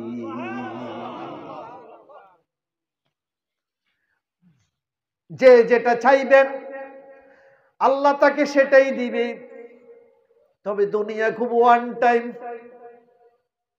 কথা বলার সুযোগ পাবেন না। এমন মৃত্যু আগে জীবনে আমরা দেখি নাই, কথা ঠিক কিনা? সেই আবু হুরায়রা রাদিয়াল্লাহু তাআলা আনহু একদিন পেটের ক্ষুধার যন্ত্রণায়, কি গরিবী হালাত শান্তিনগরের মানুষ, ও শান্তিনগরের দ্বীপ এলাকার মানুষ, হুজুর খুবই গরিব মানুষ, নতুন করে বাড়িঘর করছে, কি গরিব জীবনে দেখেছ? আবু এমন মুসলমান দেখো, গরিব দেখো, পেটের ক্ষুধার যন্ত্রণায় পেটের মধ্যে পাথর বেঁধেছে, একজন গরিব তুমি দেখাও আছে? আমি নিজে দেখেছি, আমার আম্মা যখন ভাত ফাঁক করতেন, ভাতের মায়ের জন্য ফাঁসের বসে ছোট ছোট ফোলাইন ভাতের মায়ের জন্য লাইন ধরেছে, আমি নিজে দেখেছি, ছোট বয়সে নিজে দেখেছি। ওই ভাইয়া গ্রুপের মকসুদ আলী সাহেব বেলগড় মাদ্রাসায়, তখন আমি বেলগড় মাদ্রাসায় পড়ি, বেলগড় মাদ্রাসায় পড়ি না, কিছু লাগবে না, আমার সময় তো শেষ হয়ে আসতেছে। বেলগড় মাদ্রাসায় পড়ি, মকসুদ আলী ভাইয়া গ্রুপের, এরা এখন কত কোটি টাকার মালিক নিজেরাও জানে না, কারণ কিয়ামতের আগে এমন ভাবে আল্লাহ সম্পদ দিয়ে দিবেন, যাকাত খাওয়ার মতো লোক পাওয়া যাবে না। কত সম্পদ চাও বনি আদম? কত সম্পদ তোমার দরকার? সুতরাং শান্তিনগরের মানুষ গরিব হলেও আল্লাহ যাতে এখানে শান্তি দান করে, এ এলাকা যাতে ইসলামের এলাকা হয়, এ এলাকা যাতে দ্বীনের দাঁড়িয়ে আল্লাহর মারকাজ হয়, এটা দোয়া করবেন। আমরাও এখান থেকে আজকে দোয়া করে যাব। আবু হুরায়রা পেটের ক্ষুধার যন্ত্রণায় অস্থির, হাদিসটা শোনাইতে হচ্ছে, বুখারী শরীফে এসেছে, পেটের ক্ষুধার যন্ত্রণায় মৃগী বায়ুর মতো অনেক সময় শুয়ে থাকতেন। আজকে গিয়ে এমন জায়গায় বসেছে, হযরত আবু বকর এই রাস্তা দিয়ে যাবে, এই মোড় দিয়ে যাবে, এমন জায়গায় গিয়ে আবু হুরায়রা, হযরতে আবু হুরায়রা সেখানে গেলেন। আবু হুরায়রা সেখানে শুয়ে রাস্তার মোড়ে আছেন। আবু বকর রওনা হলেন, সালাম দিলেন, ওয়ালাইকুম আসসালাম বলে আবু বকর চলে গেলেন। আবু হুরায়রা মাসালা জিজ্ঞাসা করলেন, বললেন যে ফতুয়া মাসালা জিজ্ঞাসা করার উদ্দেশ্য নয়, এটা জিজ্ঞাসা করলেও তো আমার খোঁজ খবর নিবি, বলেন যে কিছু দেন, কিছু খাওয়ার কিছু আছে আপনার বাড়িতে নিয়ে যান। কিন্তু আবু বকর কিছুই বললেন না, সালামের উত্তর দিয়ে চলে গেলেন। আমার পেটের ক্ষুধার মাসালা তো কোনো সমাধান হলো না। কি গরিবী হালাত সাহাবায়ে কেরামের। আর মুসলমানের এখন অবস্থা যেটা দেখি, সারাক্ষণ শুধু টেনশন, কেমনে পকেট। আর মনে কয়েক বছর পরে মানুষ পাগল হয়ে যাবে দুনিয়ার লাই, আমার কাছে এরকমই মনে হচ্ছে ইতিমধ্যে। আমি কয়েকজনকে দেখতে আমি দূরে থাকি, আমি না ওদের সাথে কথা বলা যাবে না, চলাও যাবে না, কারণ ওর সাথে চললে শুধু দুনিয়ার কথা, পরকালের কোনো কিছু পাই না। এই কি এইভাবে দুনিয়া লাগবে? কিছুক্ষণ পরে হযরত ওমর রাদিয়াল্লাহু তাআলা আনহু রওনা হয়ে গেলেন। আবু হুরায়রা সালাম দিলেন, ওমর সালামের জবাব দিলেন, মাসালা জিজ্ঞাসা করলেন, ওমর চলে গেলেন। আবু হুরায়রা বলতেছে, আমার পেটের ক্ষুধার আর মাসালার কোনো সমাধান হয় নাই। আপনারা হয়তো বলতে পারেন, আবু বকর ওমরের মতো লোক একটা গরিব মানুষের খবর নিল, এটা কেমনে হয়? ওই সূরা তাকাসুরের তাফসিরে এসেছে, একদিন আল্লাহর নবী রাস্তায় বের হলেন, আবু বকর ওমরকে জিজ্ঞাসা করলেন, এই অসময়ে রাস্তায় কেন? বলল যে হুজুর, ঘরের ভিতরে বাড়িতে খানা পিনার কিছুই নাই, ক্ষুধার যন্ত্রণায় অস্থির হয়ে রাস্তায় বের হয়ে গিয়েছি। আল্লাহর নবী বলেন, আল্লাহর কসম করে বলি, যেই ক্ষুধার যন্ত্রণায় তোমাদেরকে ঘর থেকে বের করেছে, আমি নবীও ক্ষুধার যন্ত্রণায় অস্থির হয়েও আমিও নিজে ঘর থেকে বের হয়ে রাস্তায় বের হয়ে গিয়েছি। এগুলি কিচ্ছা কাহিনী নয়, বাস্তব কথা। তারপরও মানুষের কাছে হাত পাতেননি, ভিক্ষার ঝুলি নিয়ে পথে পথে ঘুরেন নাই।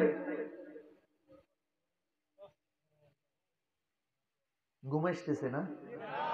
বয়ান শেষ করে দিচ্ছে। হ্যাঁ, কি আর একটু চলবে? শেষ পর্যন্ত আল্লাহর নবী রওনা হলেন। আবু হুরায়রাকে দেখে তাবাসসামা, আল্লাহর নবী মুস্কি হেসে ফেললেন। আল্লাহু আকবার বলো। রহমতের নবী, দয়ার নবী, দেখেই চিনে ফেলতেন আমার সাহাবীর কি অবস্থা, কেন এসেছে। আবু হুরায়রার চেহারা শুরুতে বুঝে ফেলেছেন, এই অসময়ে এখানে বসা মানে আবু হুরায়রা তো পেটের ক্ষুধার যন্ত্রণায় অস্থির হয়ে গেছে। কুম কুম, চলো চলো, ও আবু হুরায়রা আমার সাথে চলো, দেখি বাড়িতে কিছু আছে কিনা, ঘরে কিছু পাওয়া যায় কিনা। আবু হুরায়রা পিছনে পিছনে রওনা হলেন। ঘরের এত বিল্ডিং ছিল না, খেজুর পাতার চাউনি, ছোট ছোট রুম। আল্লাহর নবী প্রথমে গেলেন, অনুমতি চাইলেন, এরপরে আবু হুরায়রাকে ডেকে ঘরের মধ্যে বসালেন। ও বিবিরা কি আছে? আল্লাহ রাসূলকে বলেন, আজওয়াজু উম্মাহাতিল মুমিনিন, নবীর বিবিরা বললেন কিছুই নাই, সামান্য একটা লাবানুন, সামান্য দুধ, ফি কাদাহিন, পাত্রের মধ্যে সামান্য দুধ আছে, আহাদালাক, আপনার জন্য হাদিয়া দিয়েছে। এই ছাড়া আল্লাহর নবীর ঘরের মধ্যে খাওয়ার মতো কোনো কিছুই পাওয়া যায়নি। ডিপ ফ্রিজ, এখন ডিপ ফ্রিজ যাতে পুরা গরু যাতে পুরোটা ঢুকেই রাখতে পারে, এখন ডিপ ফ্রিজের দরকার। কথা বুঝছেন? এখন নাম দিছে ডিপ ফ্রিজ, মানে পুরা গরুজন এটার ভিতরে ঢুকানো যায়। পুরা বছর চিন্তা করে গোস্ত 1 কেজি 600 টাকা মোটামুটি, ডিপ ফ্রিজ কিনে পুরা বছরে চালাতে পারি। বালা, হ্যাঁ, ডিপ ফ্রিজ। আল্লাহর নবী হাদিয়া হলে নিজে খেতেন, সদাকা হলে খেতেন না। বলল যে এটা কি? বলল এটা সদাকা নয়, এটা আপনার জন্য হাদিয়া দিয়েছে।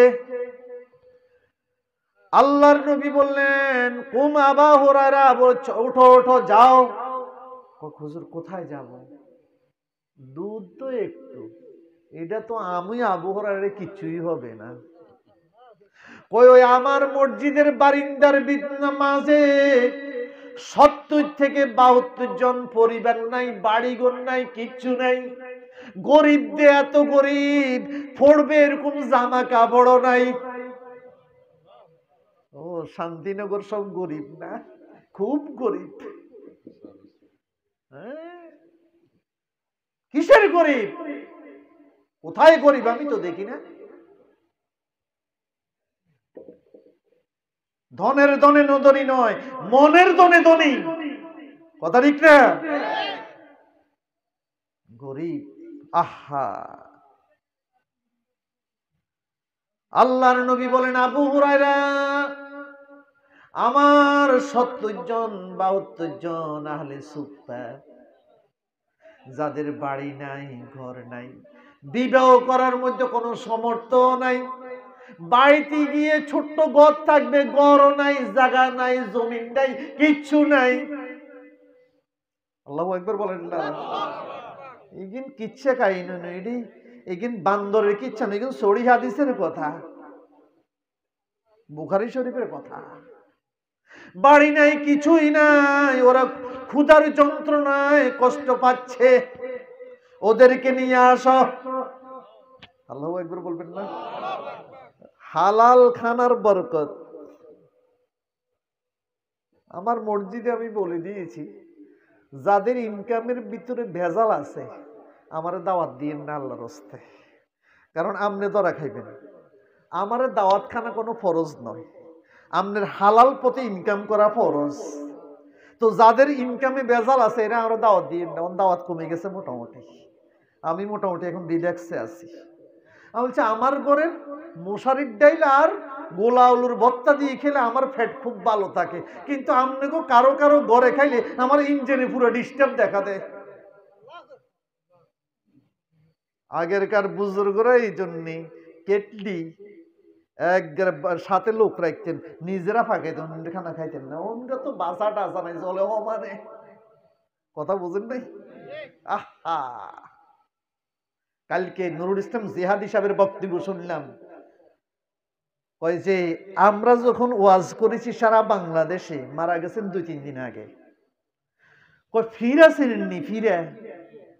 ফিরা চিনেন না? মুরব্বীরা চিনবেন, এই ইয়ং জেনারেশন চিনত না, কারণ তো ফিরে নাই। তো ঘরে আছে নাকি ফিয়া?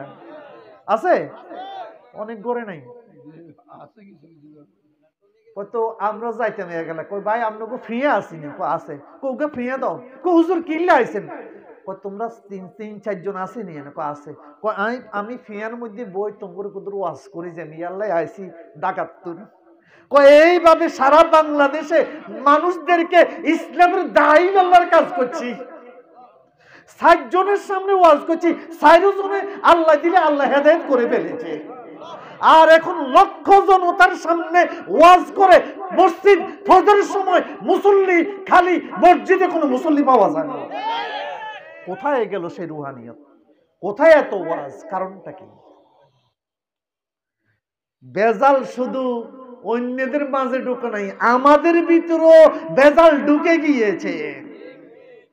সারা গায়ে ক্ষত, ওষুধ দিব কত? সমাজে যদি 90 জন সুদখোর থাকে, আমাদের ইমাম সাহেবের, খতিব সাহেবের যে সুদখোর বেতন দেয় কি দেয় না? খানা খাওয়ায় কি খাওয়ায় না?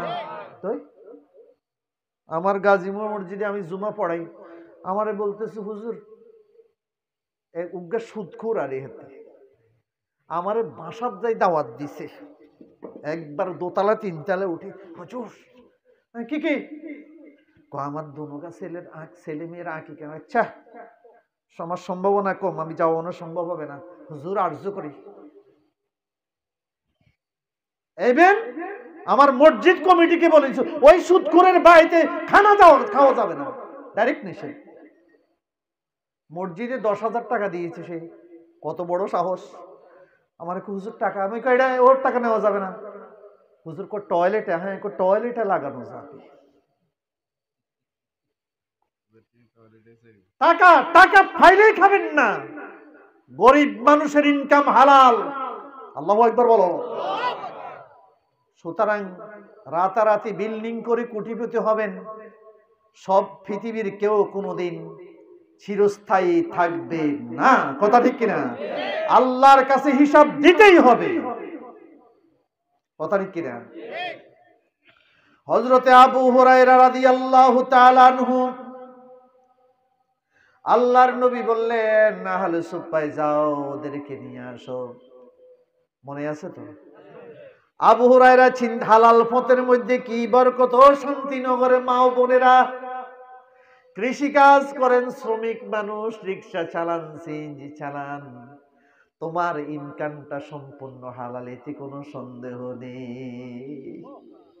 এখন তো রিক্সাওয়ালা মেশিন লাগাইছে, কিন্তু এমন রিক্সা উঠছি আরে গামে তার চেহারা টপ টপ করে পড়ে। 20 টাকা দিয়েছি, আরো 2-1 টাকা বেশি দিতাম, কারণ তার ইনকামটা পিওর হালাল, কোনো সন্দেহ নেই। আবু হুরায়রা চিন্তা করলেন 70 জন 72 জন, আল্লাহ আল্লাহ রাসূল যা বলে তাই মানতে হবে। কিন্তু মনে মনে ভাবলাম এই দুধ মনে হয় আমার পর্যন্ত আর পুষবে না। যেই সামান্য দুধ, এটা তো আমারে কিছুই হবে না। আল্লাহু আকবার বলেন না। আল্লাহর নবী যেহেতু বললেন, ডেকে নিয়ে আসলাম। কুমু চলেন চলেন। কোথায় যাব? আল্লাহর নবী বলেছেন বাড়িতে যাওয়ার জন্য, দুধ হারিয়ে এসেছে। 70 জন লাইন ধরে আসছে। আল্লাহু আকবার বলেন না। দুধ সামান্য পরিমাণ। আল্লাহ আল্লাহ আল্লাহ আল্লাহ আল্লাহ। রাসূল বললেন বসো বসো। বসছে। ইয়া কুম ইয়া আবাহির, বুখারী শরীফ আসছে আবাহির, আদর করে ডাকছেন। আপনার ছেলের নাম উসমান, আপনি ডাকেন ইয়া উসমু। উসমু কোথায়? আমার বিবি কহের নাম উসমান, আপনি উসমু ডাকেন। কো আদর করে ডাকি। নাম হইছে আবা হুরায়রা, ডাকে আবাহির। হুজুর লাব্বাইক লাব্বাইক, আমি তো হাজির। কয়েকজন একজন করে বিসমিল্লাহ করে দেওয়া শুরু করো। একজন খানা শেষ হলে আরেকজনকে দিবেন।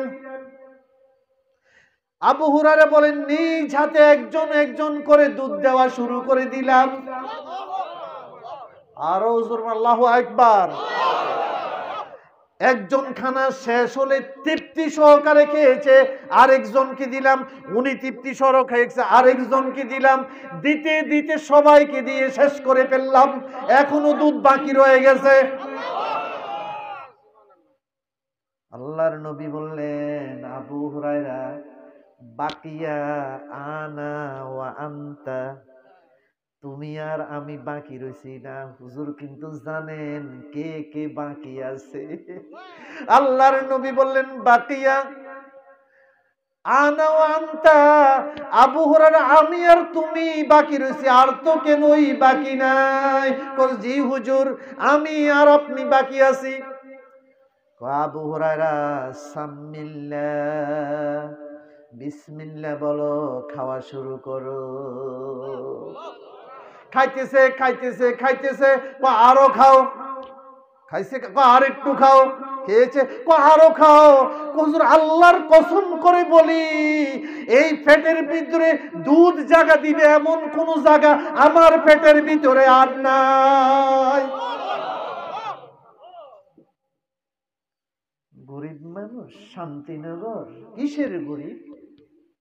ধনের ধনে ধনী নয়, মনে যেই ধন মানুষকে বাইয়ে বাইয়ে শত্রু বানায়, যেই সম্পদ চাচা বাতিজাকে সম্পর্ক বিচ্ছিন্ন করে, এরকম সম্পদের দরকার নাই। কথা ঠিক কিনা? আশ্চর্য সম্পদ হয়েছে ভাইয়ের সাথে বোনের সম্পর্ক, ভাইয়ের সাথে ভাইয়ের সম্পর্ক শেষ হয়ে গেল। কি বলেন? কথা সত্য না? জোরে বলেন, কথা সত্য না মিথ্যা? এক ভাই আরেক ভাই চেয়ারও দেখে না। না এর সাথে আর কোনো সম্পর্ক নেই। আমি এক জানাজাতে গেলাম, তো বলতেছে অমুক ডাক্তার আমাদের আত্মীয়। কই? হুজুর, আমার মা মারা গেল পাশের বাড়ি রে। জানা দেখতেও তো আসে নাই, জীবনে জানাজাতেও আসে নাই। আমি চিন্তা করলাম, ইন্না লিল্লাহ, ও কি মুসলমান হলাম আমরা, শেষ বিদায় দিবে জানাজাতেও শরীক হয় নাই। সম্পদ সম্পদ। ইয়াউমা লা ইয়ানফাউ মালু ওয়ালা বানুন, ইয়াউমা লা ইয়ানফাউ মালু ওয়ালা বানুন ইল্লা মান আতাল্লাহা বিকলবিন সালিম। ও বান্দা, সেই দিন তোমার ইয়াউমা লা ইয়ানফাউ মালু ওয়ালা বানুন, সেই দিন তোমার ছেলে সন্তান, তোমার সম্পদ কোনো কাজে আসবে না, আসবে না। ইল্লা মান আতাল্লাহা বিকলবিন সালিম। একটা ফিউর আত্মা, হিংসা বিদ্বেষ শিরিক বেদাত কিছুই নাই, হিংসা নাই বিদ্বেষ নাই, এমন একটা নিরেট আত্মা নিয়ে যে মৃত্যুবরণ করে কবরে আসবে, সে সেদিন নাজাত পেয়ে যাবে। আল্লাহু আকবার। হাজিরিন, সময় তো আমার শেষ। আপনারা যারা, আমি স্বাভাবিকভাবে তাফসিরের কিতাব নিয়ে আসি, যেখানে যাই বলি যে ওই দিন হাফেজ নেসার যুক্তিগুলা দাওয়াত দিয়েছে, মাশাআল্লাহ, এসার পরে বয়ান দিছে, আমার খুব ভালো লেগেছে বয়ান করতে। আমি চিন্তা করছি রাসূলের প্রত্যেকটা সুন্নতের মধ্যে বরকত। মাগরিবের পরে বয়ান দিলে এটা খুব ভালো লাগে, এসার পরে কিন্তু যখন রাতের 9টা 10টাতে যখন বয়ানে বসি, বয়ান করতে পারি না। তারপরও আপনারা শান্তিনগরের এখানে এসেছেন, আমি একটা ছোট্ট ঘটনা বলেই শেষ করব। রাজি আছেন তো? ইখলাস, যেই কোনো কিছু করবেন, যেই কোনো কিছু করবেন, আপনার নিয়ত পরিশুদ্ধ থাকতে হবে। এটার মধ্যে বিন্দু মাত্র যদি ভেজাল থাকে, এটা আল্লাহর দরবারে কবুল। যারা এই শান্তিনগর বাইতুল ফালা জামে মসজিদ কায়েম করেছেন, বাইতুল ফালা, আপনি 1 টাকা দেন, 5 টাকা দেন, 5000 টাকা দেন, নিয়ত 1 নম্বরে হালাল পথে ইনকাম করবেন। কোন পথে? আস্তে কথা বলেন কেন? হালাল পথে চেনেন তো? হালাল পথে ইনকাম করা এটা ফরজ। এটা কি? এটা ফরজ। সুতরাং 1 নম্বর কথা হলো কাসবুল হালালে ওয়াজিবুন আলা কুল্লি মুসলিম, প্রত্যেক মুসলমানের উপরে হালাল পথে ইনকাম করে খাওয়া কি? উঠবেন না মেহেরবানি করে। আমার ওয়াজ তো শেষ হয়নি, আপনারা উঠানামা শুরু করেছেন কেন? 1 নম্বর। 2 নম্বর হলো, যেই কাজটা করবেন নিয়তের মধ্যে একবারে খালেস নিয়ত, ঠিক না? অনেকের ঘরে ডাইল আর গোল আলুর ভর্তা নিরামিষ খাইলেও কয়েকবারে খাইছি 4-5 প্লেট, ঠিক না? আরেকজনের ঘরে খানা খাইলে দূর কিতে খাওয়াইছে বেটা, আর এইখান দিয়েও ভাত নিচের দিকেও যায় না, ঠিক না? আমাদের মধ্যে অনেকে ভেজাল ঢুকছে বেশি, ঠিক না? বেয়াই আইছে সন্ধ্যার সময়, বেয়া আসেন বাড়িতে জানাজা থাকি, মনে মনে কোন চলে গেলে বালা। আচ্ছা গেছে, হতিদি যাইতেছে, কি রহিমের বাপ কই যাও? আল্লাহর মরণ আইয়ে না কেন, রাইতে 9টার সময় আর শান্তি নেই। কয় কি তা মরগানন লাগে, ওই ওনগা আইসে আর উনগা। কথাটা সত্য না মিথ্যে? কি ধরনের মুসলমান! এইখানে তার গন্ডগোলটা দেখেন নাই। ইনি বিয়ারে সালাম করে অনেকদিন পরে আইসেন, বিয়াই থান থান, যাওয়ার সময় কইতেছে আর মরণাই না কেন, রাইতে 9টার সময় আইয়ে। আসলে আমাদের ইসলাম, আমরা ইসলাম বুঝি নাই। জিহ্বা কন্ট্রোল করবেন, বেহুদা কথা বলবেন না। এই জন্য অনেক পীর মাশায়েখরা সবক দেয়, সকাল সন্ধ্যা তাসবিহ জিকির। আল্লাহর নবী 4টি জিকির সবসময় করতেন, হাঁটতে বসতে চলতে, খালি গায়ে, জামা সহ জামা ছাড়া, অজু সহ অজু ছাড়া। আপনি ইরি খেতে যান, দান খেতে যান, কয়টা জিকির করতেন বলেন? সুবহানাল্লাহ ওয়ালহামদুলিল্লাহ ওয়ালা ইলাহা ইল্লাল্লাহ আল্লাহু আকবার। কয়টা জিকির বলুন তো সবাই? সুবহানাল্লাহ ওয়ালহামদুলিল্লাহ ওয়ালা ইলাহা ইল্লাল্লাহ আল্লাহু আকবার। কয়টা জিকির? ঘুমাইতেছে। কয়টা জিকির? চা দোকানে, হাঁটতে বসতে চলতে, সিএনজিতে, হুন্ডাতে, যেখানে সেখানে যখন এই অবস্থা থাকে, অজু ছাড়াও এই জিকির করা যাবে। আল্লাহু আকবার বলে। তাহলে পরকালে হিসাব দেওয়াটা কি হবে? সহজ। তাহলে আপনাদের এই মহল্লায় যে মসজিদ করেছেন, আমি মাওলানা আজকের সভাপতিকে আল্লাহ সম্পদ দিয়েছেন, আলহামদুলিল্লাহ। আমাদের আলেমদের মধ্যে আল্লাহ উনাকে যথেষ্ট সম্পদ দিয়েছেন, আলহামদুলিল্লাহ বলেন। ছেলেরাও কুয়েত থাকে, উনারও মন মানুষের ভালো। আমি মাওলানা শফিকুর রহমান সাহেবকে বলবো, এই মহল্লায় এটা একটা ইসলামের কেন্দ্র হবে, মারকাজ হবে। আল্লাহু আকবার বলেন। এটা মারকাজুল ইসলাম, ইসলামের কেন্দ্র, যাতে আল্লাহ কবুল করে, বলুন আমিন। আর আগের যুগের সকল মসজিদ ছিল ইসলামের দাঁড়াইল আল্লাহর মারকাজ কেন্দ্র। এখনো মসজিদে নববীতে পুরুষ এক পাশে, মহিলা এক পাশে, শুধু আল্লাহর কোরআন শিখানো হয় মসজিদে নববীতে। আল্লাহু আকবার বলেন না? আর বাংলাদেশে 5 ওয়াক্ত মসজিদে পড়ার পরে মশা মাছিও নাই, শুধু তালাবাড়ি রাখে।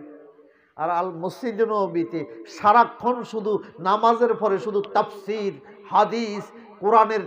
আমি নিজেও একদিন একজনের সামনে কোরআনের ক্লাসে বসলাম, কয় এবার সিগনেচার করো। আমি আল্লাহ যা হোক, মসজিদে নববীতে এসে যে ছাত্র হইতে পারছি, কিয়ামতের ময়দানে এই উসিলে সারাই দিও। একবারে সিগনেচার করিয়েছে আব্দুল হালিম, মানে হেমিয়া ছাত্র হইছি, আলহামদুলিল্লাহ বলেন না? হ্যাঁ, ওখানে মসজিদে ক্লাস করে হাজার হাজার পুরুষ মহিলা আল্লাহর কোরআন শিখে মসজিদে নববীতে। এই মসজিদে, এই মহল্লায় যে দেখতে পাচ্ছি, আল্লাহ যদি কবুল করে মসজিদটা যাতে ইসলামের কোরআন প্রচারের কেন্দ্র, কোরআন শিক্ষার কেন্দ্র যাতে এ এলাকা হয়, আল্লাহ যাতে কবুল করে, বলুন আমিন। আর ভবিষ্যতে যদি হয় একটা নুরানি মাদ্রাসা যদি করা যায়, তাহলে ইনশাআল্লাহ এটা আল্লাহ কবুল করবেন, বলুন আমিন। তবে নিয়ত থাকতে হবে কি? আসতে বললেন কেন? মহিলারা বলে নিয়তের মান বরকত, বলে কি বলে না? নিয়তের মান বলে কি বলে না? অবশ্যই বলে। নিয়ত সহি থাকতে হবে। সেটা হচ্ছে, আমি একটা ছোট্ট ঘটনা বলে শেষ করব। আমাদের মাদ্রাসার দাখিল 10ম শ্রেণীতে একটা গল্প আছে, ইবাদাতুল্লাহি বিল ইখলাস। আল্লাহর ইবাদত, অন্যদিকে মনোনিবেশ করবেন না। ইবাদত করতে হবে ইখলাস নিয়ে, একনিষ্ঠভাবে, একমাত্র আল্লাহকে খুশি করার জন্য। কাকে খুশি করার জন্য? আপনারা যারা এই প্রতিবেশী, এই মসজিদের প্রতিবেশী, আল্লাহকে খুশি করার জন্য আপনাদেরকে কাজ করতে হবে। রাজি আছেন? কারা কারা আছেন? হুজুর, আমরা মহল্লা বিভিন্ন এলাকা আছি, আমরা চেষ্টা করবো এটাকে দাঁড় করানোর জন্য। আল্লাহ কবুল করুন। 10-এর লাঠি 1-এর বোঝা, ঠিক না? কি বলেন আপনারা? সবাই চেষ্টা করবেন। আপনি যদি নিয়ত সহি করেন, আল্লাহ অবশ্যই এটার মধ্যে বরকত দান করবেন। ওই একটা ঘটনা, এক বুজুর্গ খানকার মধ্যে ইবাদত করে, পাশেই ছিল জঙ্গল, কাঠ গাছ। কিছু মানুষ যাইয়া গাছ একটা নিচে সিজদা করতেছে। কিছু লোক এসে বলল, হুজুর আপনি খানকার মধ্যে বসে বসে ইবাদত করেন, আর মানুষ এখানে গিয়ে গাছের নিচে সেজদা করতেছে, শিরিক করে, আপনার এই ইবাদত কি হবে? হুজুর বলল, কি বলো? ও বিশ্বাস না হলে যান না। ফাকাজাল ফাসা, একটা কুঠার হাতে নিয়েছেন, নিয়ে রওনা হলেন। গাছ এটা আজকে আমি লিআক্তা আশ-শাজারা, গাছ কাটার জন্য কুঠার নিয়ে রওনা হয়ে গেলেন।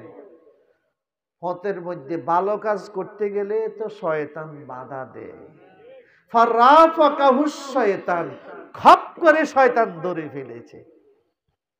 ধরে বলল, কোথায় যাচ্ছেন? কয়, এই যে তুমি কে? কয়, আমি শায়েক, বুড়া মানুষ, আসলে এতে শয়তান। কয়, কোথায় যাচ্ছেন? কয়, আমি ওই এখানে যে মানুষ গাছের নিচে সেজদা করে শিরিক করে, গাছ এটা আজকে কেটেই ফেলবো। কয় যে আপনি গাছ কাটতে পারবেন না। কয়, তুমি কে? কয়, আমি যে হোক, আপনাকে বাধা দিলাম। বুজুর্গ রওনা হয়েছে, দুজনে লাগছে কুস্তি। বুজুর্গ এক ধাক্কার লগে শয়তানকে একেবারে খালের পড়ে ফেলাই দিয়েছে। আল্লাহু আকবার বলেন না। বুজুর্গদের রওনা হয়েছে, মোটামুটি নিয়তটা কি বেজাল ছিল না সরি ছিল? কাকে খুশি করার জন্য রওনা হয়েছে? এই জন্য শয়তানের মতো শক্তিধর তাকে ধাক্কার লগে ফালাই দিছে। এতে তাই উডি জামাটা মাইয়া করি। বুজুর্গ করে কয়েক শোনেন, আমি আপনার একটা কথা বলি। কয় কি? কয়, জামাটা হয়েছে সিরে, খানা পিনা ফান না, খানকার মধ্যে পড়ে থাকেন। আমি আপনাকে দৈনিক 2 দিনার খানকার মধ্যে পৌঁছাই দিন। এই শুধু গাছটা সিডি কাটি লাভ নাই, মানুষ মানুষের কাজ করুক, আপনি আপনার কাজ করেন। বুজুর্গ বলল, তখনকার যুগে 2 দিনার স্বর্ণ মুদ্রা। কয়, 2 দিনার দিবা? কয়, বিশ্বাস না হলে খানকাতে ফিরে যান না আপনি। বাস শয়তানের চুক্তি হইয়া খানকাতে গেছে। প্রথম দিন মোটামুটি 2 দিনার খানকার বুজুর্গ এটা একবারে বালা করে ছাই দেন, একবারে পিওর দিনার স্বর্ণ মুদ্রা। বুজুর্গ কি এত দামি স্বর্ণ মুদ্রা? প্রথম দিন পেল। দ্বিতীয় দিনও 2 দিনের নিয়ে শয়তান হাজির। আপনি খুশি তো? মাশাআল্লাহ, খুশি। তৃতীয় দিন অনেক অপেক্ষা করছে, 2 দিনের পায় না। শয়তান সে আমার সাথে ধোঁকাবাজি করেছে, আজকে গাছ কাটিয়ে ফেলবো। আবার ফাকাজাল ফাসা, কুঠার নিয়েছে, নিয়ে রওনা হয়েছে। ফারাফাকাহুশ শয়তান, শয়তান খপ করে ধরে বলল, কোথায় যান? কয়, চলে যা, আমার থেকে দূর হ, ওয়াদা রক্ষা করস নাই, আজকে আমি গাছ কেটে ফেলবো। শয়তান কয়, যাইতে পারতেন না তো। দুজনে লাগলো যুদ্ধ। কুস্তির পরে শয়তান যে এক ধাক্কার লগে বুজুর্গরে খালের পাড়ে। ওয়াজ মনে বুঝে ফেলছেন, আকল বান্ধ কে লিয়ে ইশারা কাফি হয়। কে কোন নিয়তে কিটা করেন জানেন কে? ছোট্ট থেকে ছোট্ট কাজ করবেন। ওই ফুট করার থেকে আসছেন একদিন ফজরের সময়, দান 5 কেজি লইয়া, ভাই আপনাকেও এখানে দিলাম, এটা কাউকে খুশি করার জন্য করিয়েন না, খুশি করবেন কাকে? ছেলে বিদেশ থেকে চিন্তা করলেন শান্তি, আমাদের মসজিদ টাইলস গম্বুজ হয়েছে, কিন্তু ইয়ানে মুসল্লিরা নামাজ পড়তে পারে না, একবারে ফুট করা ওই আমাদের ভাই ওই গ্রাম থেকে এসে টাকা 10,000 লইয়া আসি, একবারে মসজিদের সভাপতির কাছে দিন। কত টাকা? 10,000? কি বলেন? কার নামও বলা দরকার নেই, যাও, আমি এটা আল্লাহকে খুশির জন্য তোমার মসজিদের জন্য দিছি। আল্লাহু আকবার বলেন। আমি এক মুসল্লি উগ্গা আমার সুরুজ মিয়ার ভাই, বললাম যে আমার তুলি মাদ্রাসার জন্য কিছু দান টাকা দিন তো, কিছু মানে ইয়ে লাগাবো, সিলিং লাগাবো। একদিন উনি খবর দিই বলল যে প্যাকেট একটা দিল। কয় হুজুর দিছি, এটা গোনা দরকার নেই। দিছি, কত টাকা গোনা? আমি বাসা যা গুনি দেখিতে 40,000। 40,000। আমার নামও বলা দরকার নেই। কিছু আল্লাহর বান্দা জমিনে আছেন, যা করব জীবনে খুশি করব কাকে? ইখলাস কাকে বলা হয়? এটার অভাব। আমরা শুধু নাম পোস্টারে অনেকে আমারে কয়, হুজুর মুহাদ্দিস হুজুর আমনের নামের সামনে কি কি লিখতাম, কত নম্বর সিরিয়াল দিতাম। আমি কো সিরিয়াল টিএল জিয়ানা মনে কই ইয়ানো দো এডিনে আজ জিজ্ঞাসা করুন। কয় আপনি হজ করছেন না? কি জন্য? কয় তাহলে তো আলহাজ লাগাইতে হবে। আমি কো ওরে বাপ রে বাপ, সাচ্চে আলহাজ লাগাইতে হবে। একদিন এক বক্তার আপনার নাম, আমি তখন টুমসর মাদ্রাসায় পড়ি, আমাদের ঘরের মধ্যে পোস্টার একটা পাইলাম, বক্তার নাম খুঁজি পাই না। 14টার পরে যাই বক্তার নাম পাইছি। একেবারে আমার আজীবন মনে থাকবে। কারি, হাফেজ, মুহাদ্দিস, মুফতি, উকিল কণ্ঠ, এইটা সেটা গঞ্চি 14টা লকব। কতটা? 14টা লকবের পরে নাম খুঁজি পাইছি। এই দেশে সব জায়গায় ভেজাল ঢুকছে, তো আমাদের মধ্যেও ভেজাল ঢুকছে। কথা বুঝেন কিনা? তাহলে ইখলাস হইল যা কিছু করব খুশি করব কাকে? ও আরেকজনের হাতের মামলা দিয়া মোটামুটি 5 ঘন্টা দখল করছি, খুশি করবেন কারে? এটা নি খবরদার, ধোঁকাবাজি করবেন না। একদিন দুনিয়াতে শাস্তি পেয়ে যাবেন। আল্লাহ আমাদেরকে হেফাজত করুক। বাস্তব জমিনে চিত্র দেখতেছি, যারা ইডি করে ওদের লক্ষণ বেশি ভালো দেখা যায় না। কথা কিনা? আল্লাহ তুমি এই জমিনকে হেফাজত করো। এখন বুজুর্গ জামা টামা জানি উঠছে, এই শয়তান কি একটা সত্য কথা বলবি? বলেন না। কি বলতেন? প্রথম দিন যখন আমি গাছ কাটতে রওনা হইলাম, তোর সাথে আমি কুস্তি করলাম, প্রথম দিন তুই ডাক্তার লগে আমি তোরে ফালাই দিলাম, সেদিন আমি জয়ী হইলাম। আজকে বুঝলাম না তুই আমার ধাক্কা দিয়ে ফালাই দিলি, এটা তো বুঝলাম না। ও বুঝেন নাই, প্রথম দিন যখন গাছ কাটতে রওনা হয়েছিলেন, সেদিন আপনার নিয়ত সহি আল্লাহকে খুশি করা, আর আজকে আপনি রওনা হয়েছেন ওই 2 দিনের হান্না দিয়ে ইডাল্লাই। আসলে আল্লাহকে খুশি করার জন্য রওনা হন নাই, এই জন্য আপনি আমার সাথে কুস্তি করাইতে পারেন না। এই জন্য বুখারী শরীফের হাদিস, হযরত ওমর ইবনে খাত্তাব বলেন, আল্লাহর নবী মিম্বার উপরে বসে বললেন, ক্বালা রাসূলুল্লাহ সাল্লাল্লাহু আলাইহি সাল্লাম ইন্নামাল আমালু বিন্নিয়াত।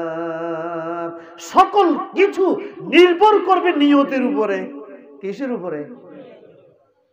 ছেলে 4-5 গা, জিজ্ঞা ল্যাংরা, খোঁড়া, অন্ধ, মাজুব, ব্রেন কম, ডাইলের মাথায়, এটারে মাদ্রাসা দিয়ে দিছে। কোনায় দিছে? এটা মাথা টাতা লাড়ে, বুঝছেন? আজ দিনে খুব মেধাবী, সেটারে দিছে স্কুলে, কিন্টার গার্ডেন। কিও না, আল্লাহর রাস্তায় একটা দিছে। কোনটা দিছে? গুল্লি মারলেও কিছু বাইরে না। আল্লাহ কত বড় বেকুব রে তুই, তোরে আমি এত সম্পদ দিলাম, ছেলে দিলাম, আল্লাহর কোরআন পড়তে হলে তো সবচেয়ে মেধাবী যেটা, এটা তো অনেক দরকার ছিল। কথা কিনা? ও এটা দেন অন্ধ, খোঁড়া, ল্যাংরা, এটারে দে মাদ্রাসায়। আল্লাহ জানেন কি জানেন না? আবার অনেক সময় দেয়, দিছি কি জন্য? নিয়ত সরি নাই। আমার এক হুজুর ছেলেটা তো নামাজ পড়ে না, বিচার দিতে হয়েছে। আমি বললাম চেহারার দিকে চাই বুঝছি ইগে বছর নামাজ পড়ে না। আমি আপনি যে ছেলের বিচার দিতে আইলেন, আপনি একটা সত্যিকারের কথা, আপনি যে ফজরের সময় পড়ছিলেন, আরে হযরতে ঈসা আলাইহিস সালামের মতো যদি ওই ওই ক্যাটাগরির সন্তান পাইতে হয়, মাটা মরিয়মের মতো মা হইতে হবে। কথা কি না? আর ইসমাইলের মতো সন্তান হইতে হলে বাপটা ইব্রাহিমের মতো খলিলুল্লাহ হইতে হবে। সর্বশেষ মাসিক মদিনাতে পড়ছিলাম, দুই বুজুর্গ দুজন রাত্রে তাহাজ্জুদ নামাজ পড়েন, বিবিও পড়েন, স্বামীও পড়েন, খুব বালা। ছেলে ছোট বয়সে পাঠাইছে মাদ্রাসায়। একদিন আসতে একজনের বড়ি চুরি করে নিয়ে এসছে। বড়ি চেনেন তো? মাসিক মদিনাতে আসছে, বড়ই চুরি করে নিয়ে আসছে। মাতা পিতা দুজন, এই বড়ি আনছো থেকে? মুখের গাছ থেকে। কোন মালিক দেখছেনি? কয় না। চুরি করে আনছো? কয় হ্যাঁ চুরি করে রয়েছি। ইন্না লিল্লাহ। আল্লাহর ওলি বললেন যে বিবি, আমার 50 বছর 60 বছর জিন্দিগিতে আমার এই রক্তে কোনোদিন হারাম ঢোকে নাই। আমার জানা মতে চোখ বন্ধ করে আমি বলতে পারি, আমি কারো হক কোনোদিন আমি চুরি করি নাই। আমার ছেলে চুরি করছে কেন, এটা আগে বের করতে হবে। স্ত্রী বলল, স্বামী, আপনি যেরকম তাহাজ্জুদ গুজার, আওয়াবিন, ইশরাক, কোরআন তেলাওয়াত করেন, আমিও কিন্তু আপনার ঘরে এসে এগুলি করি। কিন্তু আমিও তো, তুমি একটু চিন্তা করে চোখ বন্ধ করে তোমার 50 বছরের ডায়েরিটা দেখো না। আমিও চাইতেছি ভালো করি, টোকাই পাইনি, আমার জীবনে কোনোদিন চুরি করছি কিনা। তবে আমি স্পষ্ট তোমাকে বলতে চাই, আমার জীবনে আমি কোনোদিন কারো বড় চুরি করি নাই। তুমি করছো কিনা? বিবি অনেকক্ষণ চিন্তা করে, না চুরি করি নেই, তবে একটা ঘটনা ঘটছে। সেটা কি? স্বামী, যখন এই সন্তান আমার পেটে ছিল, আমি যখন গর্ভবতী ছিলাম, গর্ভবতী মায়েরা টক খেতে চায়। তো আমার পাশের যিনি বড়ই গাছের মালিক, ওদের একটা ঢাইল এসে আমাদের ঘরের চালে পড়ে আছে।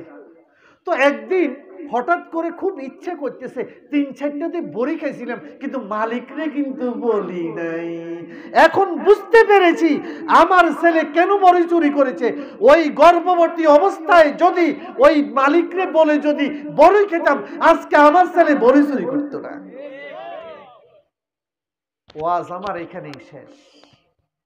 শান্তিনগরে এসেছেন শান্তির জন্য।